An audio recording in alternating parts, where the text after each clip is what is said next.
Hello students, how are you. आज हम 7th class के मैथ से चैप्टर 3 करेंगे, डाटा हैंडलिंग। डाटा हैंडलिंग होते क्या है? जब भी हम डाटा को कलेक्ट करते हैं तो उनको हम क्या करते हैं, ऑर्गेनाइज करते हैं। ऑर्गेनाइज करके हम जब उनको रिप्रेजेंट करते हैं तो उसी को हम क्या कहते हैं, डाटा हैंडलिंग। जैसे कि हमने डाटा कलेक्ट किए और उनको हमने ऐसे टेबल की फॉर्म में रख दिया, तो ऐसे टेबल की फॉर्म में रखने से इनको समझना हमारे लिए ईजी होता है और इनसे हम ज़्यादा से ज़्यादा इन्फॉर्मेशन कलेक्ट कर सकते हैं। इन्फॉर्मेशन यानी कि ज़्यादा से ज़्यादा वैल्यू इनसे हम निकाल सकते हैं। जैसे कि अगर डेफिनेशन की बात करें तो the collection, recording and representation of data help us organise our experience and draw inference from them. यानी कि हम अपने एक्सपीरियंस के बेस पर डाटाओं को कलेक्ट करके उनको रिकॉर्ड करके क्या करते हैं, रिप्रेजेंट करते हैं और उनको ड्रा इन्फ्रेंस की फॉर्म में रखते हैं, यानी कि कोई भी बार चार्ट या पाई चार्ट्स बना के रिप्रेजेंट करते हैं। तो इसमें 3 स्टेप होते हैं डाटा हैंडलिंग में: collecting data, organisation of data और रिप्रेजेंटेटिव डाटा। कलेक्टिंग डाटा में हम डाटाओं को क्या करते हैं, कलेक्ट करते हैं। ऑर्गेनाइजेशन में इनसे हम टेबल्स बनाते हैं और रिप्रेजेंटेटिव वैल्यू में हम इनसे वैल्यूज़ निकालते हैं, जैसे कि अर्थमेटिक मीन निकालना, रेंज निकालना, मोड निकालना, मीडियन निकालना। और भी वैल्यू है लेकिन इस चैप्टर में मेन यही वैल्यू है। और एवरेज होती है। एवरेज क्या होती है? एवरेज के बारे में तो आप जानते होंगे। एवरेज एक सेंट्रल टेंडेंसी होती है। सेंट्रल टेंडेंसी क्यों होती है? क्योंकि एवरेज से जो मैक्सिमम ऑब्जर्वेशन होता है और जो लोवेस्ट ऑब्जर्वेशन होता है उसका क्या होता है, उसका डिफरेंस होता है, मिड पॉइंट होता है। उसका क्या होता है, मिड पॉइंट होता है। इसीलिए इसको हम क्या कहते हैं, सेंट्रल टेंडेंसी। देखो यहाँ पे कुछ एग्जांपल दिए हुए हैं। Isa spend on an average of about 5 hour daily for her study. तो यहाँ पे एवरेज टाइम बताया गया कि वो 5 आवर डेली पढ़ती है। ये नहीं कहा गया कि वो डेली 5 आवर ही पढ़ती है। यहाँ पे एवरेज बताई गई, यानी कि वो किसी दिन 3 आवर्स पढ़ती है, किसी दिन 4 आवर्स, किसी दिन 6 आवर्स पढ़ती है। यहाँ पे इसकी एवरेज निकाल के बताया गया है। यानी कि एवरेज क्या होता है, एक सेंट्रल टेंडेंसी। यहाँ पे इन्होंने ऐसे ही कुछ और एग्जांपल दिए हुए हैं और यहाँ पे इन्होंने निष्कर्ष निकाला हुआ है। We realise that average is a number that represent or show the central tendency of a group of organisation or data, since average lies between the highest and the lowest value of the given data. यानी कि highest value और lowest value के बीच में क्या करती है, लाई करती है। आगे दिया हुआ है, सो वी से average A measure of the central tendency of the group of data. इसीलिए एवरेज क्या होती है, एक ऐसा मेजरमेंट होता है जो सेंट्रल टेंडेंसी होती है दिए हुए आंकड़ों का। Difference form of data needs difference form of, यानी कि अलग अलग डाटाओं के लिए हम अलग अलग रिप्रेजेंटेटिव वैल्यू रखते हैं और उनमें से एक वैल्यू है अर्थमेटिक मीन। तो हम पहले अर्थमेटिक मीन के बारे में जान लेते हैं। अर्थमेटिक मीन होता क्या है? अर्थमेटिक मीन की डेफिनेशन होती है, the most common representative value of a group of data is the arithmetic mean और मीन। यानी कि ये एक मोस्ट कॉमन रिप्रेजेंटेटिव वैल्यू होती है जो डाटाओं का ग्रुप होता है उसका। और ये निकलती कैसी है, सम ऑफ ऑब्जर्वेशन को हम नंबर ऑफ ऑब्जर्वेशन से डिवाइड करते हैं। यहाँ पे देखो सम ऑफ ऑब्जर्वेशन क्या होता है, जैसे कि ये एक एग्जाम्पल दिया हुआ है। सम ऑफ ऑब्जर्वेशन यहाँ पे देखो, ये 3 दिन में 4 घंटे, 5 घंटे और 3 घंटे पढ़ रहा है। कौन? आशीष स्टडी कर रहा है। 3 दिन स्टडी की है, एक दिन 4 घंटे, एक दिन 5 घंटे, एक दिन 3 घंटे। तो यहाँ पे इनको जब हम जोड़ेंगे तो ये सम ऑफ ऑब्जर्वेशन हो जाएगा। लेकिन जब हम इनको ऐसे काउंट करेंगे कि 1 2 3, तो ये नंबर ऑफ ऑब्जर्वेशन हो जाएगा। तो सम ऑफ ऑब्जर्वेशन को जब हम नंबर ऑफ ऑब्जर्वेशन से डिवाइड करेंगे तो ये क्या निकल के आ जाएगा, मीन निकल के आ जाएगा। आगे है रेंज। रेंज क्या होता है, the difference between the highest and the lowest value या ऑब्जर्वेशन। वैल्यू होती है या फिर क्या होता है, ऑब्जर्वेशन होता है। Gives us an idea of the spread of the observation. जो हमें क्या आइडिया देता है कि जो ऑब्जर्वेशन होते हैं उनका फैलाव कितना है। जैसे कि यहाँ पे फॉर्मूला है, the highest observation minus the lowest observation. यहाँ पे एक एग्जाम्पल दिया हुआ है, देखो,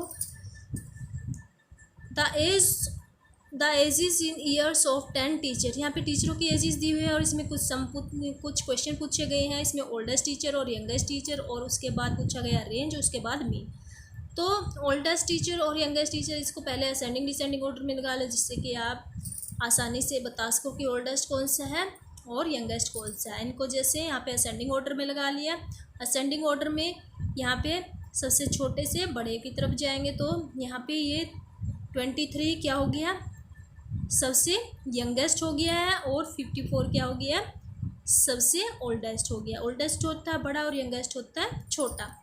तो रेंज क्या होती है, बड़े में से छोटे को लेस करना, यानी कि इनका डिफरेंस यहाँ पे 31 आ गया। ये क्या हमारी रेंज, बड़ी वैल्यू में से छोटी वैल्यू को लेस कर दिया। और मीन क्या होता है, जो ये ऑब्जर्वेशन आपको दिए गए इन सबको जोड़ो, और ये कितने ऑब्जर्वेशन है, 1 2 3 4 5 6 7 8 9 10 ऑब्जर्वेशन है। तो ये नंबर ऑफ ऑब्जर्वेशन हो गए, तो 10 से इसको डिवाइड कर दो, तो ये क्या निकल के आ गया, मीन। अब एक्सरसाइज 3.1 देख लेते हैं। इसमें क्या दिया गया, find the range of height of any 10 student of over class. यानी कि हमें अपनी क्लास के 10 स्टूडेंट्स की क्या निकालनी है, हाइट। तो पहले हम यहाँ पे हाइट लिख लेते हैं अपनी क्लास में, क्योंकि आप 7th क्लास में 3 फीट से भी कम कोई बच्चा नहीं होगा और 6 फीट का भी कोई नहीं होगा। तो 3 4 5 लिख लेते हैं।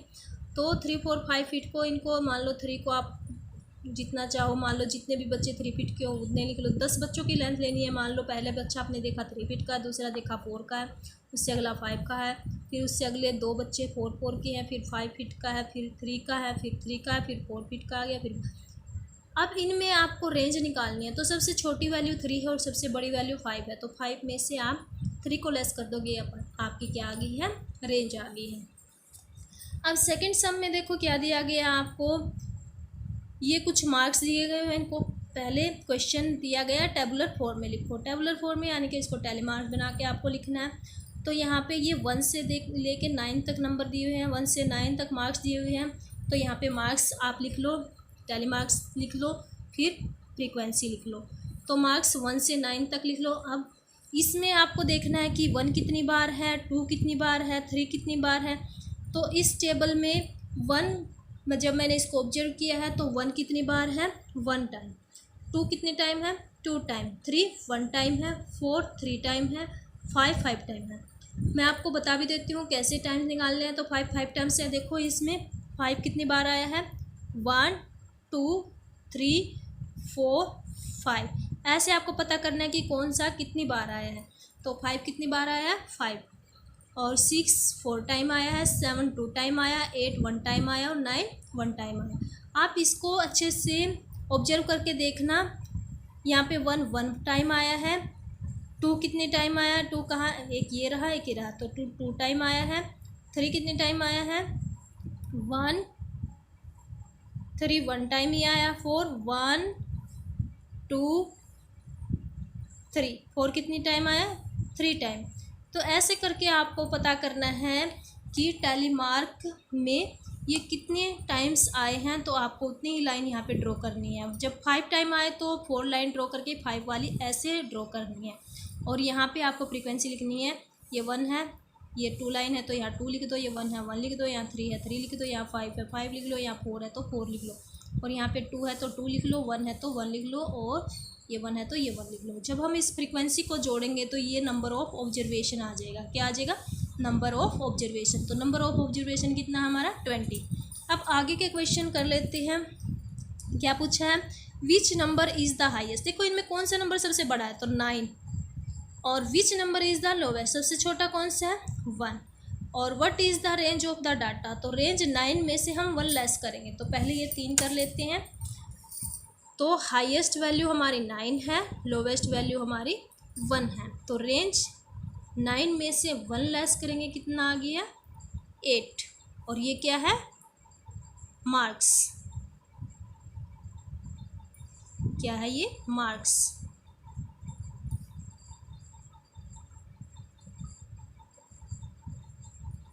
आगे हमें अर्थमेटिक मीन निकालना है। अर्थमेटिक मीन में सम ऑफ ऑब्जर्वेशन निकालने हैं। तो सम ऑफ ऑब्जर्वेशन, ये हमारे ऑब्जर्वेशन दिए गए हैं, इन सबको जोड़ो। तो तो इनको जोड़ने से यहाँ पे जब आप इनको ऐसे 4 + 6 + 7 + 5 + 3 + 5 + 4 करेंगे तो यहाँ पे इनका जो सम है वो कितना आ जाएगा, 100 आ जाएगा। कितना आ जाएगा, 100। तो यहाँ मैंने 100 लिख लिया है। और जब हमने इनकी फ्रीक्वेंसी निकाली थी, मैंने बताया था कि नंबर ऑफ हमारे क्या आ गई है, नंबर ऑफ ऑब्जर्वेशन आ गया, तो ये 20 आया है। तो इसको हमें 20 से क्या कर देना है, 20 से डिवाइड कर देना है। 0 से 0 कट कर देंगे, यहाँ 2 से डिवाइड हो गया है ये। तो हमारा मीन क्या आ गया, 5 marks. I hope you understand. अब थर्ड सम में क्या है, find the mean of the first 5 whole number. आपको मीन निकालना फर्स्ट 5 होल नंबर। आपको ये पता होना चाहिए कि होल नंबर कहाँ से शुरू होते हैं, होल नंबर 0 से शुरू होते हैं। तो यहाँ पे मैं लिख लेती हूँ द फर्स्ट 5 होल नंबर 0, 1, 2, 3, 4। तो ये 5 होल नंबर हो गए, 1, 2, 3, 4, 5 हो गए। तो होल नंबर 0 से शुरू होते हैं। इनका जोड़ कितना होगा, 0 में 1 ऐड किया 1, 1 में 2 ऐड किया 3, 3 में 3 ऐड किया 6, 6 में 4 ऐड किया 10। तो 5 होल नंबर का सम क्या हो गया, 10। तो मीन निकालेंगे तो सम ऑफ ऑब्जर्वेशन 10 हो गया है। और नंबर ऑफ ऑब्जर्वेशन कितने हैं, 1, 2, 3, 4, 5। 5 से हम इसको डिवाइड कर देंगे तो आंसर क्या आ जाएगा, 5 1 जा 5, 5 2 जा, दोनों 5 की टेबल से डिवाइड हो गया तो आंसर आ गया 2। आगे फोर्थ सम देखो, a cricket score of following runs in 8 inning. यहाँ पे 8 इनिंग के क्या दिए गए हैं, आपको रन दिए गए हैं। तो आपको मीन निकालना है, क्या निकालना है, मीन। तो यहाँ पे 8 इनिंग के जो रन थे वो मैंने लिख लिए हैं। और सम ऑफ 8 इनिंग, इनको जोड़ने से सम ऑफ ऑब्जर्वेशन आ गया हमारा। और ये सम ऑफ ऑब्जर्वेशन को हम किससे डिवाइड करेंगे, number of observation. Number of observation कितने हैं, 8। काउंट भी करके देख लो, 1, 2, 3, 4, 5, 6, 7, 8। तो 8 से हम इसको क्या कर देंगे, डिवाइड। तो मीन कितना निकल के आ गया हमारा, 50। और ये 50 क्या है, runs. I hope you understand. आज के लिए बस इतना ही। इससे आगे वाले सम हम नेक्स्ट वीडियो में करेंगे। तब तक के लिए बाय।